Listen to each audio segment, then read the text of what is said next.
Hey, salut à tous et bienvenue sur la chaîne Manxo. J'espère que vous allez tous très bien les amis et que vous avez la forme. Aujourd'hui, on se retrouve pour une toute nouvelle vidéo, un petit peu question-réponse par rapport à l'Olympique Lyonnais. Effectivement, j'étais parti en vacances pendant un peu plus de 2 semaines et du coup, j'ai manqué 3 débriefs les amis. Alors rassurez-vous, j'ai regardé les matchs. Un petit peu de loin, on va pas se mentir, mais je les ai quand même regardés. Match contre Reims, match contre Auxerre et match contre Angers. Mais comme je le disais, j'ai pas fait de débrief, donc je me tâtais. Je me disais, est-ce qu'aujourd'hui je fais une vidéo où je fais un petit peu un débrief des 3 matchs dans la même vidéo? Ou alors, est-ce que je vous invite sur mon compte Instagram, donc n'hésitez pas à le suivre d'ailleurs, il s'affiche juste là, voilà, OL Info, n'hésitez pas à le suivre d'ailleurs pour être au courant de toute l'actualité de l'Olympique Lyonnais, où vous me posez toutes vos questions, et j'y réponds sur YouTube. C'est ce qui a été fait, j'ai du coup relevé cette question et du coup en parallèle, je parle également du match contre Reims, contre Auxerre et contre Angers. Voilà, je trouve que c'est un bon compromis. J'espère que la vidéo va vous plaire. On est parti tout de suite, on perd pas plus de temps que ça. J'espère que du coup, elle sera pas très longue, mais si je parle beaucoup, eh bien n'hésitez pas à vous poser tranquillement, prenez un truc à manger, prenez un truc à boire et on part directement pour parler de l'Olympique Lyonnais. Du coup, première question, est-ce que selon toi, l'OL peut finir champion de France? Au moins la question, là, elle est claire, nette et précise. Mais elle est quand même un petit peu compliquée, cette question, parce qu'il est encore un peu tôt pour savoir si oui ou non l'OL peut être champion de France. Généralement, on sait c'était toujours dans la course au titre aux alentours de fin mars, début avril. La saison dernière, on savait qu'on était complètement largué pour la course au titre. Il y a 2 ans, on était encore dans la course au titre, ça se tâtonnait entre Paris, Lille, Lyon et Monaco. Il y avait vraiment un sprint final entre ces 4 équipes-là qui était vraiment intéressant. Donc là on est actuellement, c'est ça, le 5 septembre, c'est assez compliqué de savoir si oui ou non l'OL peut finir champion de France. Maintenant, si je dois donner mon avis par rapport à ça, un avis clair, une réponse claire, c'est non. Parce qu'aujourd'hui on a le PSG qui, collectivement, individuellement et sur la durée, est au-dessus de toutes les équipes de Ligue 1. Et c'est totalement normal quand on voit, on a juste à regarder l'effectif du PSG et l'effectif par exemple de Marseille, de Lyon, de Lens, je prends les 4 premiers actuellement. Paris est vraiment au-dessus. Donc, Lyon peut accrocher cette place de dauphin, et j'y crois, personnellement, mais cette première place et être champion de France, ça va être assez compliqué. Sur les confrontations directes, pourquoi pas, mais sur la durée, j'ai quand même de gros doutes. En plus, pour l'instant, ok, on est 4e, ok, on va peut-être être 2e si on gagne le match face à Lorient, là, ce mercredi. Mais quand on regarde, pour l'instant, on a affronté des équipes assez faibles. Le plus gros reste à venir. Pour l'instant, en ce début de saison, on a affronté Ajaccio, Troyes, Reims, Auxerre et Angers. C'est pas non plus des équipes exceptionnelles et on a fait un match nul contre Reims. Après, tout le reste, on a gagné. Donc pour répondre à la question, est-ce que selon toi, l'OL peut finir champion de France? Je dirais non. Dauphin, pourquoi pas? Mais pour moi, champion de France, ça sera, j'ai envie de dire, comme chaque année, à savoir le Paris Saint-Germain. Quel sera le joueur top et le joueur flop cette saison? Alors ça, c'est une excellente question. C'est d'ailleurs pour ça que je l'ai choisi. Du coup, si je dois dire un joueur top, ça serait Tété. Déjà, premièrement, parce que Tété, la saison dernière, lorsqu'il est arrivé, alors effectivement, il est arrivé à cause ou grâce à la guerre en Ukraine. Donc il est vraiment arrivé en fin de saison. Il n'a pas réellement eu le temps de s'acclimater, mais il était déjà auteur de bonnes performances. Je me souviendrai toujours de son match contre West Ham, donc à West Ham. Son premier match contre Angers, où il met ce but là qui nous offre la victoire. Bref, il pouvait pas mieux commencer, Tété, sérieusement. Mais on voit qu'il était un petit peu sur la retenue. Et c'est pour ça que je suis pas réellement fan des joueurs qui sont en prêt, parce que généralement, ils sont pas à 100%. Ils se disent, bon, je joue dans ce club-là, mais mon réel club, c'est un autre. Là, par exemple, pour Tété, c'est le Shakhtar. Donc voilà, l'OL, c'est un peu un club de transition. Une fois que la guerre et tout le bordel, ça sera terminé, je retournerai du côté du Shakhtar. Donc généralement, mentalement, les joueurs sont pas à 100%.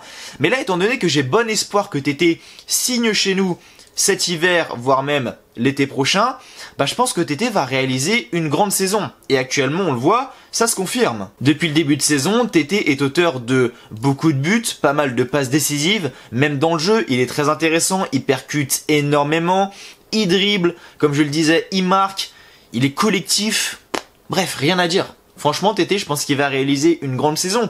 Après, oui, j'ai d'autres joueurs en tête. Effectivement, je pense que Lacazette va faire une grosse saison. Le Penant, petit jeune, surprise, va faire une grosse saison.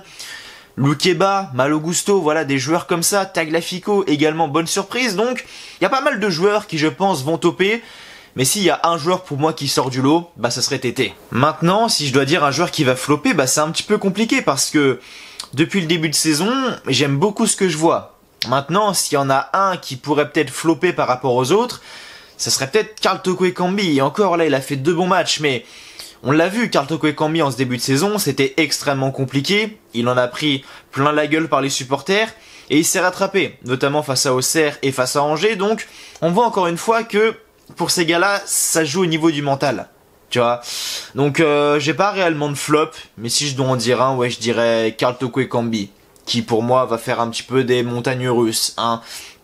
Dès qu'il y aura rien à dire, il va baisser son niveau de performance dès qu'il va commencer un petit peu à se faire, comment dire, je vais pas dire à se faire lyncher, mais commencer un petit peu à se faire pousser par les supporters. Bah là, ses qualités vont augmenter, ses prestations vont être de meilleure qualité, donc voilà. Donc en top, je dirais Tété, et en flop, je dirais Karl Toko Ekambi, même si bon, Karl Toko Ekambi, c'est vraiment histoire de donner un flop, et c'est au vu du début de saison. Qu'as-tu pensé du mercato au final, maintenant qu'il est terminé? Compliqué également cette question, parce que je suis un petit peu mitigé au niveau de ce mercato.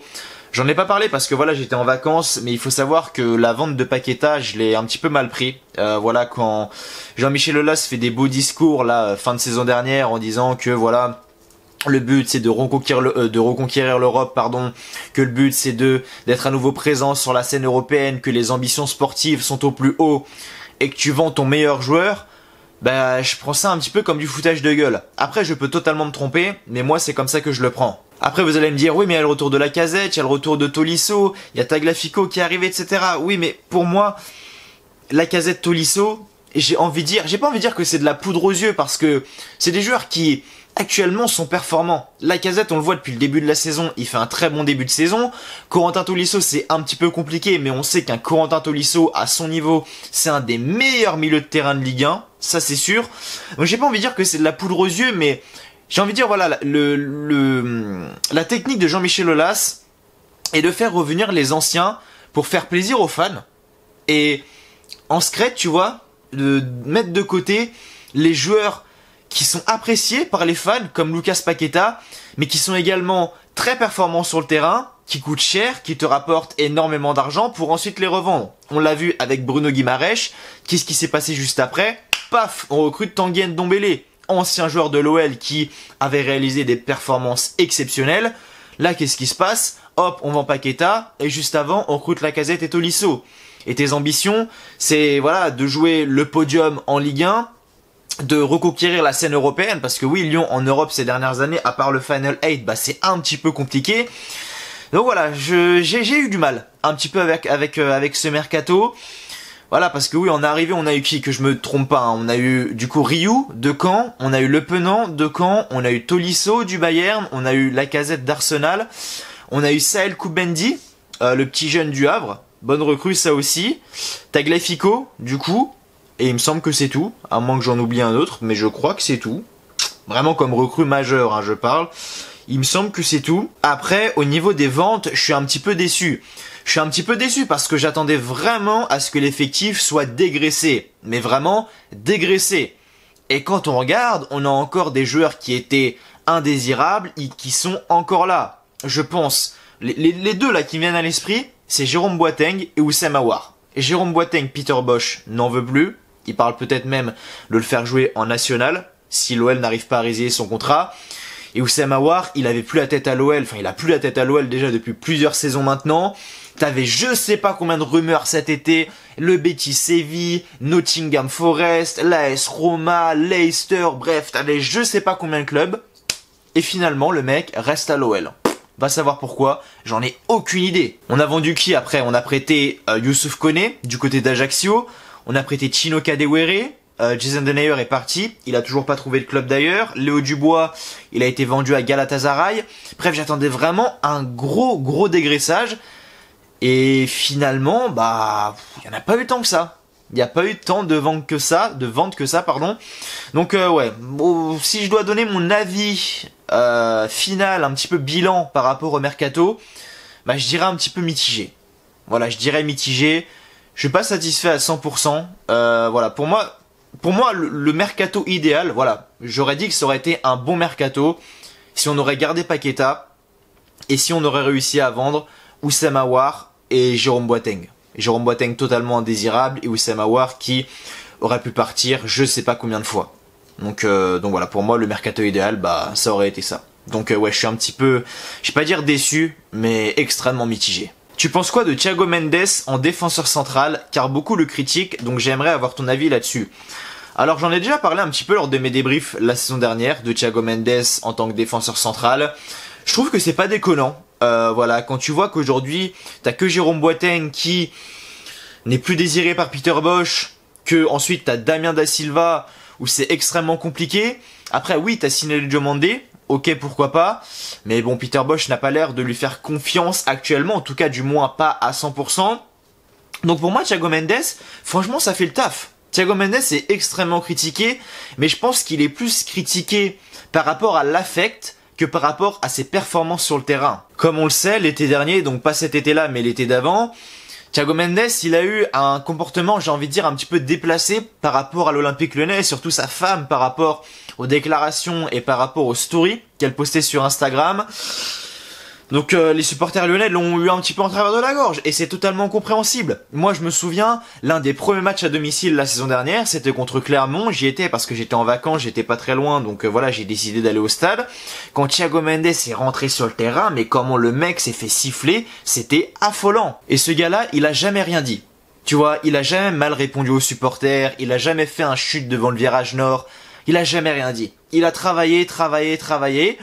Et aujourd'hui, j'ai envie de dire que le travail paye. Il est défenseur central, titulaire, il est pas dégueulasse. Franchement, moi, Thiago Mendes, en tant que défenseur central aux côtés de Loukeba, je vous dis la vérité, moi personnellement, ça me satisfait. Alors oui, des fois, il y a un petit peu d'erreurs techniques, oui, des fois, il y a des erreurs de lecture, des erreurs de trajectoire, mais il est pas défenseur de métier, Thiago Mendes. Normalement, c'est un milieu de terrain.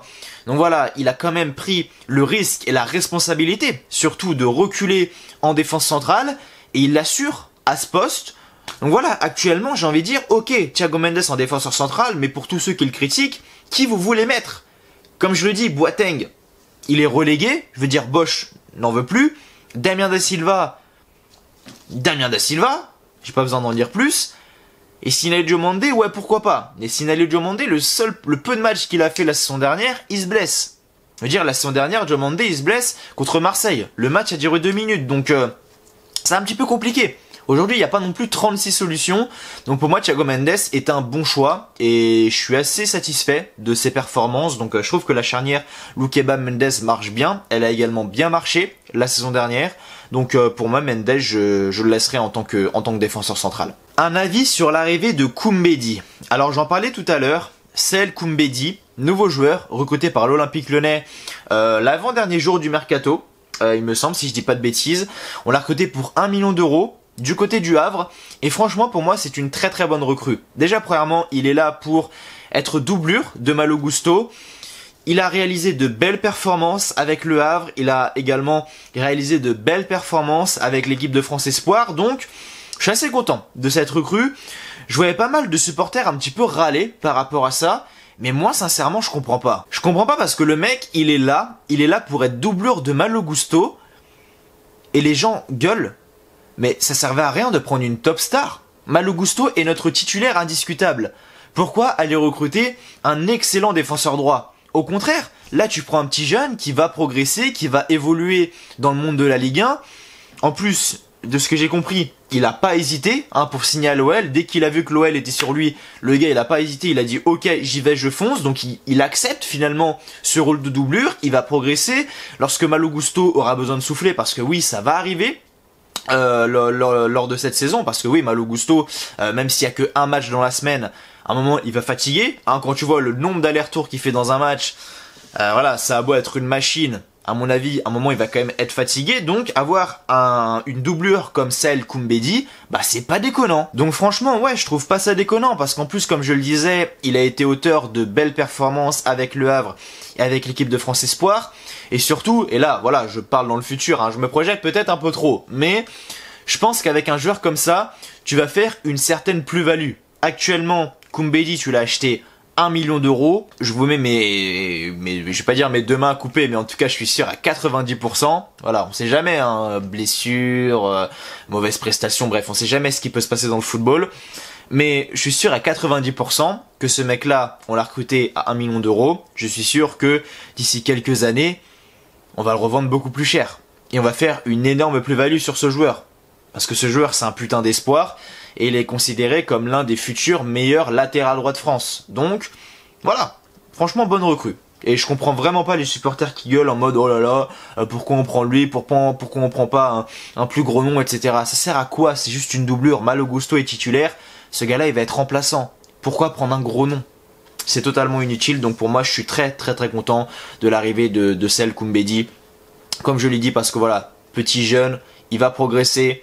Excellente doublure pour faire souffler Malo Gusto. Et surtout, tu feras une plus-value d'ici quelques années. Donc voilà, c'est tout bénef. Avant-dernière question du coup. Est-ce qu'une attaque Lacazette-Dembélé est envisageable selon toi? Pour moi... non, ce n'est pas envisageable. Peter Bosz en parle pas mal en conférence de presse, lorsque les journalistes lui posent la question.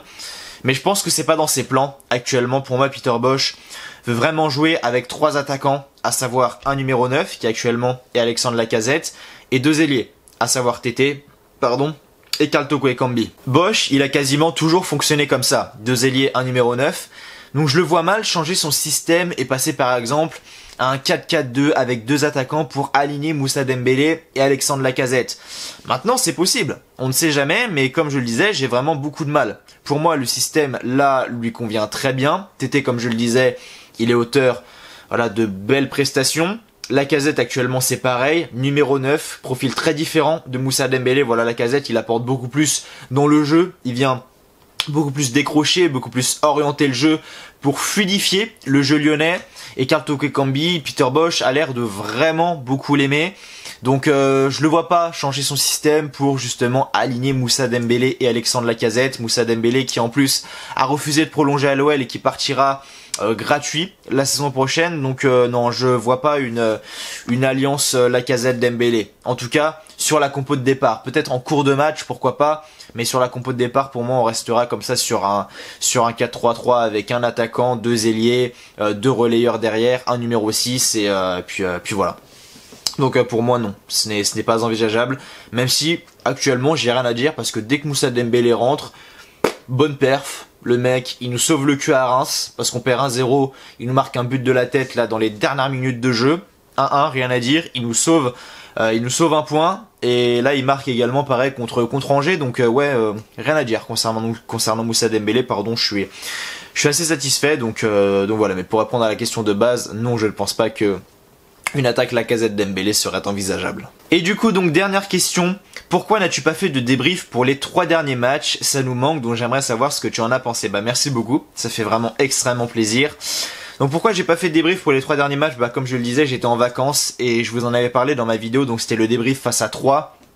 Je serai en vacances et je savais pas trop dans quelles conditions j'allais être pour pouvoir tourner les vidéos, et j'ai vu que ça allait être extrêmement compliqué. D'ailleurs déjà pour le match contre Reims, j'ai dû regarder le match dans la voiture parce que j'étais à Nice-Marseille, donc j'ai regardé le match dans la voiture, j'étais sur le retour, bref, donc assez compliqué pour faire le tournage. En plus je sortais après le soir avec des potes, etc. Donc assez compliqué. Ensuite le match contre Auxerre, j'étais où? J'étais parti voir un autre match en plus, donc bah voilà, je suis rentré hyper tard. Le lendemain je reprenais la route pour revenir sur Nantes, etc. Le match contre Angers, j'étais voir Nantes PSG. Voilà, Lyon-Angers, je le regardais sur mon téléphone dans le stade de la Beaujoire, sérieusement. Donc bref, j'étais pas extrêmement concentré, j'avais du mal un petit peu à analyser, j'avais un petit peu la tête à droite et à gauche, donc voilà, c'était extrêmement compliqué pour moi de faire ces débriefs.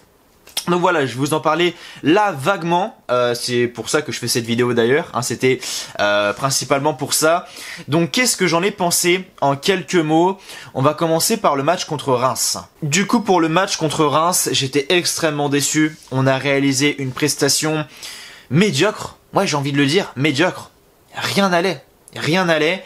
Et merci Moussa Dembélé pour ce coup de casque là dans les dernières minutes pour nous permettre d'accrocher au moins 1 point au lieu de 0. Mais voilà, techniquement c'était 0. Dans les derniers mètres c'était très brouillon. Tactiquement il n'y avait rien qui était appliqué. Reims jouait avec un bloc bas. ok, je suis d'accord, mais Reims, au moins, avait un plan de jeu, entre guillemets. C'est simple, bloc bas, et à la récupération, poum, devant contre-attaque. Mais au moins, le plan de jeu, il est clair et net. Bloc bas, on récupère le ballon, on se projette vers l'avant. Lyon, c'était compliqué. Lyon, tu savais pas. Lyon, tu savais pas, ça coulissait, ça jouait sur les côtés, sur les ailes, Tété, pas de solution, que ça soit au milieu de terrain en soutien, Alexandre Lacazette, également extrêmement timide. Bref, et j'étais très déçu. Très déçu, et j'avais l'impression de revoir un match de l'OL de la saison dernière. C'est-à-dire un match où tu domines quand même un petit peu, mais tu arrives à te faire peur énormément de fois, tu te fais surprendre en contre-attaque face à une équipe qui joue très bas. Peter Bosz qui est totalement largué, parce que Peter Bosz, on l'a compris, hein, il veut pas le dire clairement, mais on a compris que face au bloc bas, il avait vraiment du mal à mettre en place sa philosophie.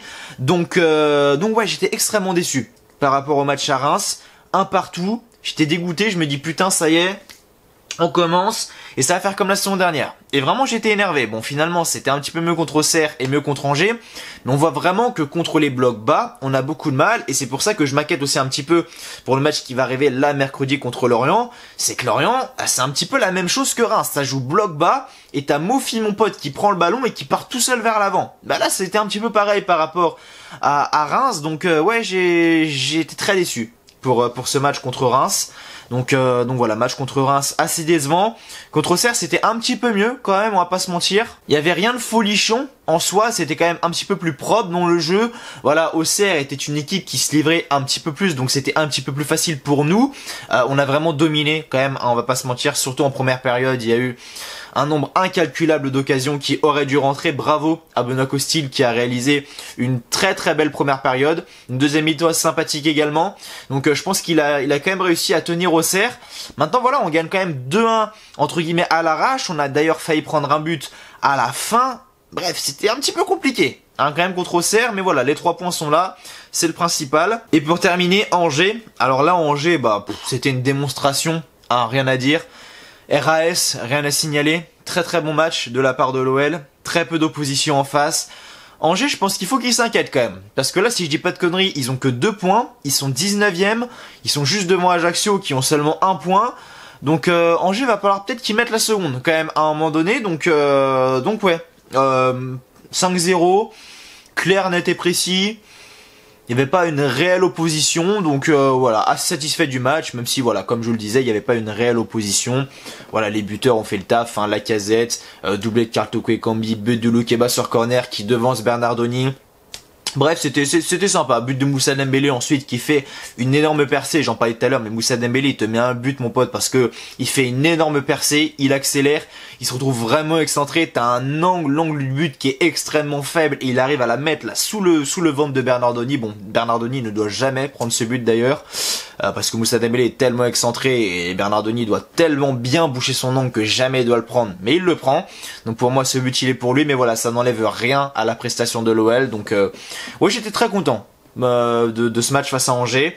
Maintenant voilà, match du coup face à Lorient ce mercredi. Je pense qu'il va plus ressembler au match face à Reims, donc à voir, mais j'espère du coup qu'on va accrocher les 3 points. Et pour l'instant, c'est un très bon début de saison. Bravo Monsieur Peter Bosz. Et ouais, comme je le disais, très bon début de saison. On arrive à avoir des points qu'on n'avait pas la saison dernière. Parce que oui, la saison dernière, on arrivait à gratter des points contre des grosses équipes. Voilà, mais on n'arrivait pas à gratter des points contre des petites équipes. Parce qu'on perdait, je vais pas dire qu'on perdait, mais soit on perdait, soit on faisait match nul. Et c'était contre les plus gros qu'on arrivait à accrocher les points. Là, pour l'instant, contre les petites équipes, on arrive à accrocher les points alors qu'on n'y arrivait pas la saison dernière. Donc c'est de bon augure et j'espère que ça va continuer comme ça. Voilà. On croise les doigts. Voilà les amis, c'était tout pour cette vidéo, un petit peu questions-réponses. J'espère vraiment que cette vidéo vous aura plu. C'était histoire de faire un petit point, un petit bilan par rapport à mon absence. Qu'est-ce que j'ai pensé du match contre Reims, contre Auxerre et contre Angers. Étant donné que j'ai pas pu faire de débrief, j'ai répondu également à quelques questions. Donc vous avez du coup maintenant un avis par rapport à tout ça. Donc c'est vraiment intéressant. J'espère que la vidéo n'était pas trop longue. Je sais pas combien de temps elle va durer, mais j'espère sincèrement que ce sera pas trop long pour vous. En tout cas, si c'est trop long, je m'en excuse les amis. Mais voilà, merci à vous d'avoir regardé cette vidéo. Si vous avez aimé ce que vous avez vu, n'oubliez pas les amis le petit like, le petit pouce bleu, voilà qui me ferait vraiment extrêmement plaisir et qui me soutient. Et n'hésitez vraiment pas également à vous abonner. Voilà, ça vous prend que 2 secondes, voilà, mais ça m'aide énormément. Donc merci du fond du cœur à tous ceux qui mettront un like et qui s'abonneront à la chaîne. Nous du coup, eh bien, on se retrouve jeudi pour le débrief du match entre Lorient et Lyon. Effectivement, parce que le match est à 19h. Ouais, ça y est, le match est à 19h. Il va se finir aux alentours de 21h. J'ai un peu plus de 2 heures de route, donc je vais rentrer, il va être 23h, 23h30. Le temps de vous faire le débrief, etc. Bah, si je vous l'upload directement, il sera upload vers 3-4 heures du matin. Mais je me doute que tout le monde dort à 3-4 heures du matin, donc il sera du coup upload jeudi, les amis. Comme ça, voilà, en milieu de journée, comme ça au moins vous pouvez la regarder tranquillement. Et c'est tout bénef, que ce soit pour vous ou pour moi. Donc d'ici là, eh bien, je vous souhaite, comme toujours, que du bonheur, que des bonnes choses. Portez-vous bien. Et merci à vous d'avoir regardé cette vidéo. Allez, ciao, bye bye. Prenez soin de vous. Et allez l'OL.